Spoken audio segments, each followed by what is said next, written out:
Bagaimana sesuatu yang sangat kecil bisa perlahan mengendalikan otak manusia dan menghancurkan tubuhnya? Zat itu nikotin. Dalam satu batang rokok terdapat sekitar 10-12 mg nikotin. Tubuhmu memang hanya menyerap sekitar 1-2 mg setiap kali dihisap. Kecil, tapi dalam ilmu neurofarmakologi, jumlah sekecil itu sudah cukup untuk mulai mengubah sistem saraf manusia. Saat asap rokok masuk ke paru-paru, nikotin menembus dinding tipis yang disebut membran alveolus.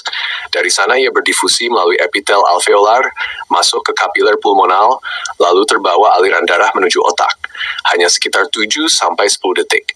Padahal otak dilindungi sistem ketat yang disebut blood-brain barrier. Penghalang ini biasanya mencegah zat berbahaya masuk ke jaringan otak. Tapi nikotin adalah molekul kecil yang lipofilik. Artinya, ia dapat menembus membran sel dengan sangat mudah. Nikotin melewati endotel kapiler otak lalu masuk ke jaringan saraf. Disinilah semuanya dimulai. Nikotin menempel pada reseptor saraf yang disebut nicotinic acetylcholine receptor. Reseptor ini sebenarnya dibuat untuk neurotransmitter alami tubuh, yaitu asetilkolin. Namun struktur kimia nikotin menyerupai asetilkolin. Akibatnya, reseptor itu tertipu.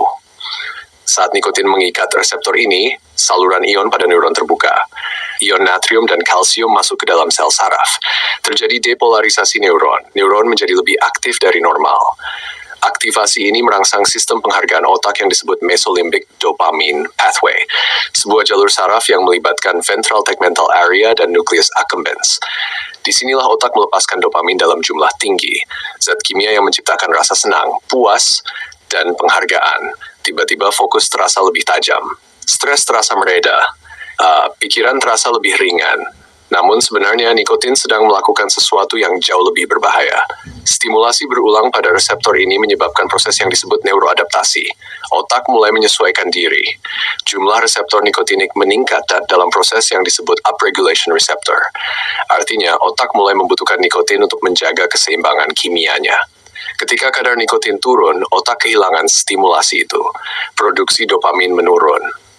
Sistem saraf menjadi tidak stabil. Muncul kondisi yang dalam dunia kedokteran disebut nicotine withdrawal syndrome. Tubuh merasa kehilangan, gelisah, cemas, mudah marah, sulit fokus. Dorongan untuk merokok muncul kembali. Bukan karena kamu lemah, tetapi karena otakmu telah diprogram oleh nikotin. Paparan nikotin kronis juga mempengaruhi korteks prefrontal, bagian otak yang mengatur kontrol diri, pengambilan keputusan, dan kemampuan menahan dorongan. Akibatnya, semakin lama semakin sulit berhenti, dan disinilah siklus itu terbentuk. Nikotin mengajarkan otakmu untuk kembali, lagi dan lagi dan lagi, dan lagi. Sampai suatu saat, kebiasaan itu terasa seperti identitasmu sendiri, dan saklar kecil itu otakmu. Mau tahu bagaimana nikotin merusak paru-paru, jantung, dan pembuluh darah? Follow. Salam sehat, salam radiasi.